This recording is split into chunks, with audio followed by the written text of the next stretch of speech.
on, guys? Welcome back to the channel. I'm the games adjuster Ethan Rodriguez. Today we're talking about the 2 to 4 player game Whistle Mountain. So this is a recently or pretty new game from Bezier Games, kind of a sequel of sorts to their first game here in the same series, which was Whistle Stop.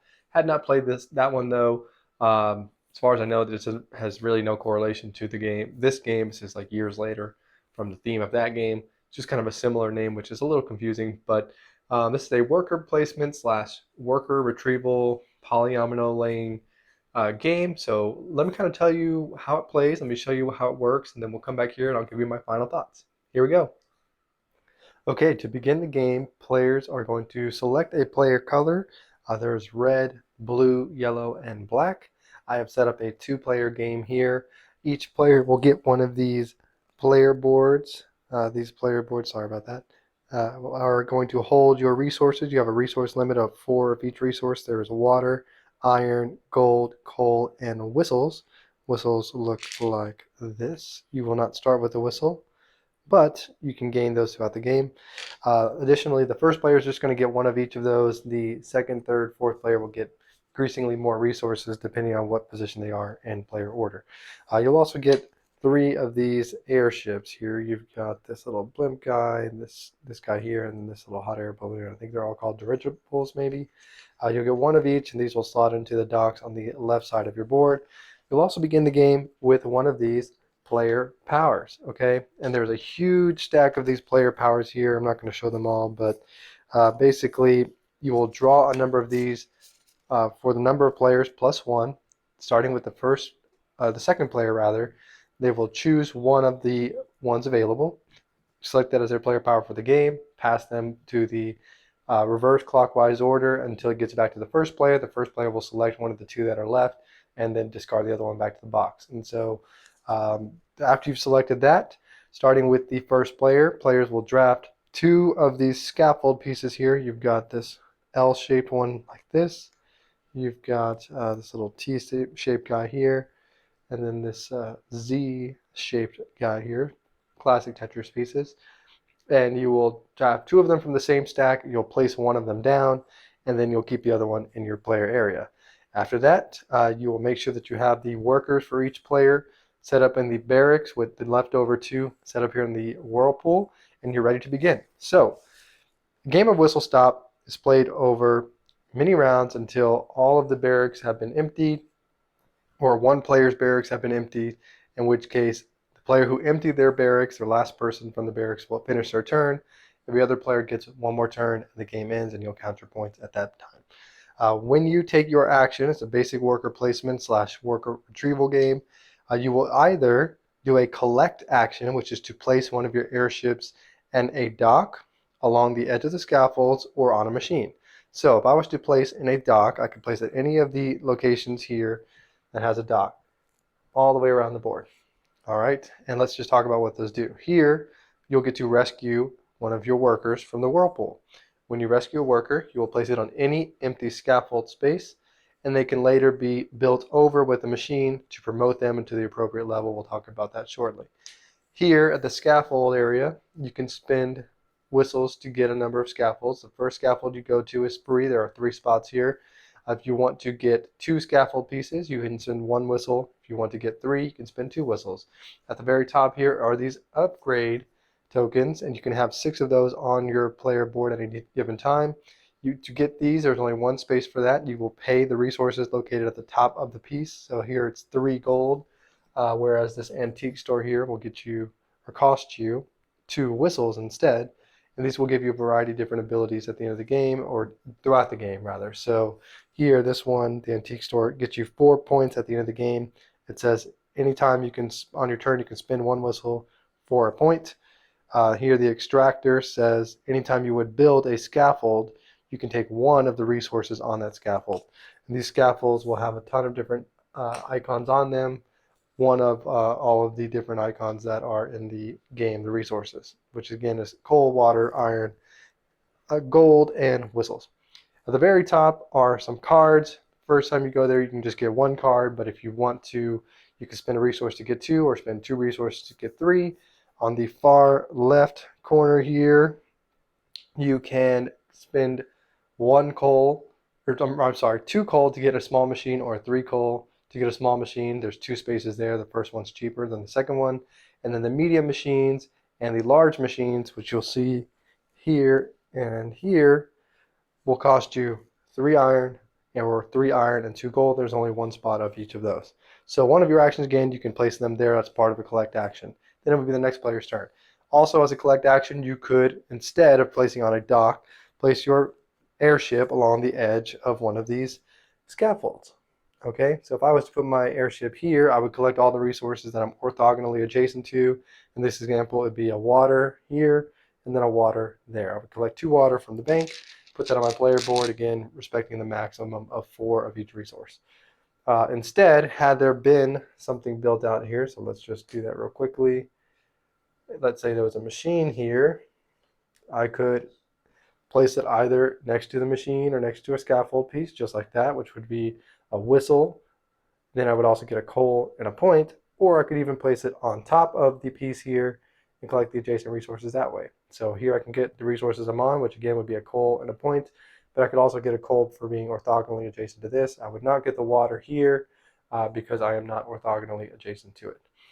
All right, and so after that, the last collect action you can do, well, that's basically it. You can place along the empty spaces, never on the scaffold itself unless you have a special ability, or entirely on a machine. And you have, again, this is a size 1, this is a size 2, and this is a size 3. All right, so if you've already placed your workers and you can't place any more, or you would like to not place any more workers and perform a forge action, you can do that instead of a collect action. When you forge in any order, you can build up to 3 things. Then, or before, you can spend a gold to move a worker, or spend 2 gold to rescue a worker from the whirlpool. So, building is going to be these machines and these scaffold pieces. When you collect those different items, you don't place them on the board immediately. Instead, you have to perform a build action. The first build is free, and you can build either scaffold or machine, whatever you have. If you want to build 2 things, it'll cost you a water. If you want to build 3 things, it'll cost you 2 water. When you build scaffolding, so let's pretend we have this piece here, you have to place it so that it's touching an already existing scaffolding or machine. All right, so let's say, for example, I put it here. Once you place it, you will get a number of points equal to the number of edges that the new scaffolding is touching on the old scaffolding. So in this example here, that would be 1, 2, 3 points for touching these 1, 2, 3 edges. And I would collect that immediately from these points here. The points are stars in the game. You've got 1 denomination, 5 denomination, 10s, and 50s. All right. When you build a machine, you must be able to place it entirely on a scaffolding. And anytime you draw these machines, by the way, you'll flip a new one out. So let's say someone had collected this here welder previously. They could build this right here and then immediately collect the points on it, 12 points. You do not activate the machine immediately unless you have an ability that says you do. Then they would take the 12 points from the supply of stars. If there had been a worker on one of those spaces, so let's say we put that here, then once they cover that worker up, they will take that worker along the line that they are in and immediately collect the award here. These are award tokens along the side of the board. If there's one there, if they're the first player, they will collect that award. If there was not one there, they would just leave their worker there, and those will be in-game points. And these get higher as you go up the board. So this is 1 point, 4, 5, 6, 7, 8, 9, 10. The bottom level does not get you any points. Instead, it will get you one of these rescue worker award tokens. These are important because at the end of the game, every worker that is in the whirlpool will be -5 points. All right. And these will do a variety of different things. So here, just running through them quickly: rescue a worker, do a free build action, build a small machine, do a move worker action, get 6 points, get a card, activate a building or machine, get a scaffold, or get a whistle. All right, and whistle is wild if I didn't mention it earlier. Let's see what else. When you want to move a worker, let's say you've got a worker already here and you need to move them somewhere more ideal, or you want to move one of your workers from the barracks here onto the board, you can spend a gold to do that. If you want to rescue the worker, again, you spend 2 gold and you take it out and immediately put it on an empty space in the scaffolding. Eventually, as the game continues, buildings will be placed on scaffolds that are above this bridge line. As soon as that happens, the water level starts to rise as the snow caps melt, and you will be placing one of these water tokens here over the existing scaffolding and or meeples in the barracks. If a meeple in one of the barracks were to be covered up, it immediately goes into the whirlpool. If there was a meeple somehow existing on one of these scaffolding pieces here, so let's say we had it like this maybe, and this guy was here, they would be immediately covered up and sent to the whirlpool. And any machines that are partially covered by the water are now submerged and no longer effective, again, unless you have a special ability. And then you'll have to rescue them again. Of course, you'll get negative points if you don't. So beyond that, you can always at the end of your turn, or during your turn rather, spend either you can spend an award token that you have once per turn, and or spend one of these cards once per turn. These award tokens we talked about, the cards do a variety of different things. So here we've got a battering ram. I will let you bump and send back another worker. Mystery upgrade, you can spend a gold just to get any of these upgrades in the face down pile there. Charity, you'll just get one of each resource to an empty row. Medium market, you'll spend 3 iron to just get one of these medium machines. So all kinds of different goodies that you can get from the cards there. The machines do all kinds of different things as well. The bigger machines get you more things. The small machines typically get you resources, but here you can see these large machines will say like a rules change. Whistles are no longer wild. The person who built it gets 16 points immediately and 2 random resources or wild resources, whatever they want. And then once you use this machine, you can spin whistles to get 2 resources. Here it's a machine hub. The person who gets this gets 10 points, gets to activate 2 active machines. And then whoever activates this going forward, you can spend a water to activate a machine. Here you would just get some awards. There's a face down pile of awards that are not set up at the beginning of the game. You can grab a couple of those, and then when you activate it, you can spend a gold to get another one. So all kinds of different stuff here. Not going to show every single thing, but that's basically it. You'll continue playing until one player empties out all their barracks. Again, they'll finish their turn, and then every other player will get one more turn, and that's the end of the game. At the end of the game, you're going to get the points that you scored throughout the game, which to include placing scaffolding, building machines, and activating machines that maybe give you points, such as this wet pointer here. And then at the end, you're going to get points for the following items. So each worker on the level of the tower will get you points based on the level. You will lose points for every worker in the whirlpool. Your upgrades you do not collect immediately. You'll get those points at the end. You also get a point for every machine you still have in your storage, a point for every award you didn't spend, a point for every 2 scaffolding, a point for every 2 cards, and 1 point for every 4 resources of any combination. Whoever has the most points at that time is the winner. There are a few tiebreakers here in the game. I'm not going to go over those. And then that's basically it. So let me go back up top and let me tell you what I think about it. All right, there you go. That's how to play. So let me tell you what I think about it. We'll start with the theme. The theme is a little weird. So throughout the game, I mean, yes, you're building scaffolds. Yes, you're putting the machines on the scaffold. So, I mean, thematically, yeah, you have to build the things to build the machines on first. Makes sense. But like workers going in the whirlpool and then you just fish them out of the whirlpool, put them on a scaffold, that's kind of weird. I've never built a dam or a bridge. So I don't know how many airships are used for that, but I don't know. It just doesn't feel that thematic. It kind of just feels like a point salad game, and the theme is kind of irrelevant. You could have been building. I always use space as a connection, but it's true. I mean, you could have been building space satellites and putting space machines on the dock. I mean, it could have been anything. So I don't know if it could have been anything. I'm going to take that back, but I mean, it's just fine. It's nothing amazing to me.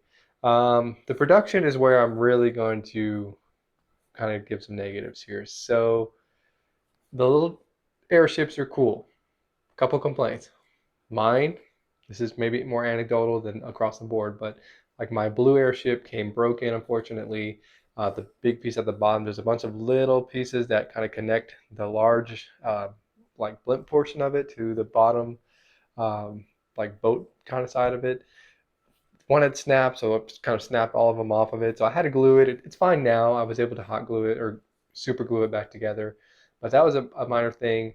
Also, a lot of the meeples kind of stuck together, which again, maybe just be like my particular anecdotal experience and not across the board. But like on the red ones, for example, because they stuck together, some of the paint kind of chipped off of the airships. Sorry. And then also the backs of the cards and the tokens, they're just a little boring. So if you saw in the overview, the cards, they're just big brown cards. And they have this kind of like steel looking background like you'll see like at a factory and stuff, which is thematic, but like why didn't we just throw like a whistle logo maybe on it or a text or something? I don't know. It's just brown cards. It just doesn't look very good to me. Also, there's some usability issues and like the stacks, where the stacks are, like on the scaffold.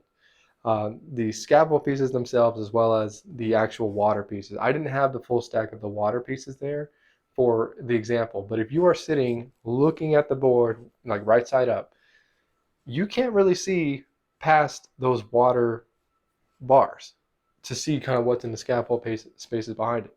And I have a game topper, so there's a little bit of a recessed table space here. But if you're playing on a flat table, it's probably going to be even worse. So what we had to do was, take them off, put them to the side, and then once we started using them, we start putting them in, and that way it works. Also, it can be a little fiddly trying to like put the scaffold pieces on. Not that much, really. It's not that hard. I mean, as long as you're not like put meat hooks in there and messing it up. But um, just little things like that, or like the smallest airship kept falling over for me because it's kind of weighted heavy on the hot air balloon, so on the top. So if you kind of set it not perfectly, it'll tip over and you have to fix it. And if you tip it in the scaffolding, it's going to mess that up. So just little things that just kind of bother me. The stars for victory points, they're just unwieldy. Like they're cool. I mean, the quality of the pieces is good. Like they're thick stars, they're thick machines. The card quality is good. They're just like boring and or usability issues is really what it comes down to. This game has turned me off of victory points as like not resources, but like as a I guess as a resource in general, pretty much. Like I am discovering now, like I'm more of a fan of victory points on a track because it's easier to count whether you got your points or not, especially in a game like this. Like you build your machine and you're comboing all this stuff together, and we'll get to gameplay too. There's going to be some highs here, but just let me just finish these lows. You're getting all these points, and you're like, wait a minute, did I get my 12 points? And now you're just looking at your pile. Like, I have no idea how many points were in here. I was just collecting things. And, on a track, you'd be easily like, oh yeah, I was at 77. Now I should be at 92. Okay, easy. With a stack of points, you're not really counting them. In the one sense, it's cool to not really know who's winning. Kinda. I mean, if you see a couple 50 stars in there, you're like, oh, obviously they're winning. But on the other hand, it's like in those moments, especially with as many points as you're getting, it can be a little frustrating to have to be like, oh, did I get those points or not? Did anybody see if I got those points? You didn't see, you didn't see? Oh, crap. I guess I'll put them to the side and see if it's inconsequential at the end. Maybe I don't need the 16 points to win, but if I lose by 15, did I get them? Did I not? It's just a little frustrating. Had there been a track, you avoid the whole thing. The board itself comes into 4 puzzle pieces.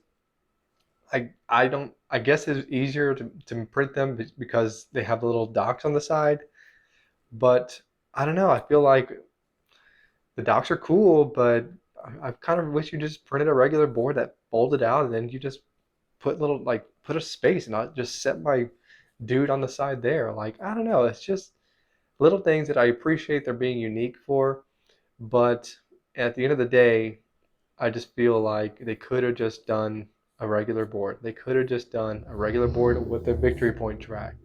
They could have just done discs as victory points, something else instead of those huge unwieldy stars. The card back could have been different. The backs of the machines could have been different. Just little things like that. I know I'm kind of harping on it, but I really feel really, really strongly about that. Other than that, though, the iconography is really good. So it kind of brings me to the rules now. Everything is easy to understand. The rule book does a great job of laying it all out, giving you examples, explaining what everything means. breaking down all of the upgrades. There's a huge glossary at the end explaining all the starting abilities, explaining all the upgrades, all the machines. Great job, all the awards, perfect. So there's a good little turn structure on your player board that'll break down things there as well. Doesn't exactly break down like how you like. One thing I thought it was missing that could have used was like when you build scaffold, remember to count your points, because there were some times when people would build a scaffold and forget, like, oh yeah, I touched 6 edges at 6 points, I need to get those. So little things like that were maybe missing. It would have been nice. There are no outside of the board turn summary cards, which is fine because a lot of it is pretty self-explanatory based on the iconography on the board. But that's just a minor thing that I noticed that I thought was a little missing there, or a little annoying. Other than that, though, I mean, they do a great job of just easy rule book to follow, great examples, and again, huge glossary. So you're not really going to miss anything there. Gameplay wise, like I said in the beginning, this is a super point salad. You build scaffold, you get point. You get the awards, you trade it in for points potentially. It's points at the end. You promote your workers, they get points on this track. You build the machines, instant points. You get different upgrades, points. So there's a ton of good ways to get points. But I don't know. I didn't feel like anything was really that interesting to do. Like, I think I ended up with maybe 3 upgrades. Just kind of really honed in on my starting ability, and I did pretty well. I dominated pretty much. I had like 200 and something points, which in my game I was a good score, but maybe that's not a great score. I'm not going to say I'm an expert at the game, but um, yeah, I just kind of fed into that and just kept like building scaffolding. And yes, the upgrades are cool because it makes you kind of more powerful towards the end of the game. But in your head, it sounds like, yeah, obviously I'm better at doing stuff. But in reality, I don't know. I didn't really feel like I was doing anything different at the end that I could have done at the beginning, because the resources still cost the same to build them no matter what. It's just I'm maybe building things a little faster because I'm getting more water, I'm getting more coal or whatever, and I can afford to get more things. So when I do a forge action, I'm able to build more. But the way you get the points stays the same. The machines are random, so it's not like easy machines and the harder machines at the bottom. It's just like whatever comes up. So you might really get a couple machines that's all you really need. Same thing with the upgrades. You might get a few upgrades that, hey, I just need these 2 upgrades. I'm going to really combo these two together the whole game and do that. So in that sense, while cool, there's a ton of different ways to get points. I just never felt like there was a ramp up to the game. So I know this is coming off really negative, but I'm just telling you what I think about it. So the time wise, I think it can run a little long. So because you are collectively building the scaffolding in these machines, there can be a little bit of AP when you're like trying to put it, you're like, okay, well, I put it here, that's 5 points, but if I put it over here, that's 6 points. Oh, but I want to put my machine there, or I need to put the scaffolding here so that I can promote this worker that's already there by building the machine over it. Or, well, I really need to want to use that machine next turn, so I need to save a little space there so I can send my guy next to it or on the machine or whatever. So there can be some AP in where to put your scaffolds, where to put your buildings, where to promote your workers to, where to put your airships, what's the best, most optimal move. And if you're someone who min maxes, it's going to be almost kind of paralyzing because you're going to have a lot of choices there, which is good in the one sense because it's going to kind of lead into variety. But on the other hand, it's just like, can't make the game run a little long. One thing also, too, I want to mention is the cards. The cards, I got one card at the end of our last game because I hadn't really been using them in any other games, and just to see what it did, and it was like fine. I feel like the cards could have just not been in the game, and it'd be fine. So I don't know. I haven't played with every single ability, so I don't know if there's a specific ability that like really utilizes the card. I know there are some abilities that say like discard a card to get coal, but I feel like the cost of going to get a card versus just putting your worker next to a coal to get coal isn't really that much better in that particular upgrade. So I just feel like that was just one thing that maybe didn't need to be in the game, in my opinion. So just going back to gameplay, it's where it kind of, again, it just feels like there's a lot of stuff that never really seems that compelling or super interesting. Now the variety is the last thing, and super super thumbs up on the variety, in the sense that there's a ton of upgrades, there's a ton of machines, and I really specifically love the starting abilities. So in one of the games we played recently, my teammate over here, not my teammate, but one of the other players had gotten the ace pilot ability, which basically lets you put your airship on any one single scaffolding and collect the resources just like you normally would, whereas normally you can't put your airships on scaffolding. That was really cool. And at first, when they took it, I was like, oh my gosh, that's a game breaking power. Like, I'm going to lose so badly. Well, I ended up getting the ability that lets you activate your machines after you build them immediately, which was really, really good. And I comboed that with the upgrade that lets you take resources from scaffolds anytime you build them. So not only was I getting a bunch of points for just, and that's just kind of what I focused on. I didn't worry about the cards. I didn't really worry about, um, you know, I guess the card really, or more upgrades. That's what it was. Didn't really worry about cards or more upgrades. I was primarily focused. Okay, I'm going to go build scaffolding, get a bunch of resources, buy machines from those resources I just got, build a bunch of machines. So getting points and activating those machines right away. And, it was just really feeding my engine. I just kind of needed those couple of things. And so that was cool. I'm sure there's more combos to explore. So that's kind of what saves my review ultimately, is I think there's a lot of variety in which abilities you get because of that huge stack, which machines come out in which order, how your opponents will build the scaffolding, what their strategies are, and how those may compete with yours, because the worker placement spots ultimately around the board are pretty limited. There's only a couple of them that have multiple spaces. Other than that, people will occupy what you need. And that's another thing on gameplay, is it can be kind of mean if you've been eyeballing a spot and you're like, okay, perfect, I'm going to build the scaffold machine right there. Someone can forge. You don't have to spend all your workers to forge. You can just forge with your whole dock full, and then take your spot, or like take the one spot next to you and then leave your guy there, and even though you're planning to cover it. So that can be a little frustrating too if you've been like working on this spot and you're like, finally I'm going to do it, and then someone forges before you and takes, and you're like, oh, now I have to go build new scaffolding, move my guy to it, then build over it again, and someone can do it to you then too. Especially if you're eyeballing a certain award that you really want to combo with, like, hey, I'm going to get that award from promoting my worker and get a free upgrade or something. And they take it first, and they take the upgrade you wanted. It's like a double whammy. Not only did they ruin your plan to promote and get your machine points, but they also took the award you wanted and took the upgrade and took those points too. So be aware. Um, so yeah, I mean, this sounds way more negative than most of my reviews, and I don't want it to sound like that. I do like the game. I think it's got a lot to offer. It's just, there's a few content creators that I really, really enjoy. Um, so they had rated it so highly, like giving it like a 10, seal of excellence, and uh, endorsement and things like that. And yeah, I don't know. I just was like, okay, this is good. I mean, it's fine. I, I don't know. I don't know. Would I play it over other worker placement games? I don't know. So I think I'm gonna give it the benefit of the doubt. I've only played it a couple of times, or like two or three times. So I'm gonna give it a 7 right now. Maybe it goes up, maybe it goes down. If you like point salad games, this is the one for you.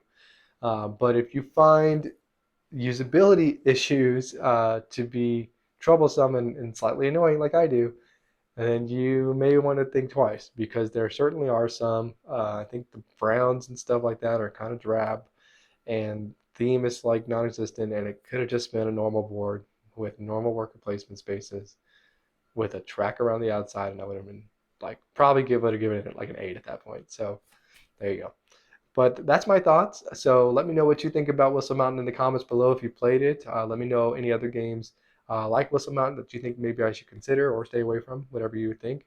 Remember to like, comment, and subscribe, and I will catch you on the next one. Take care.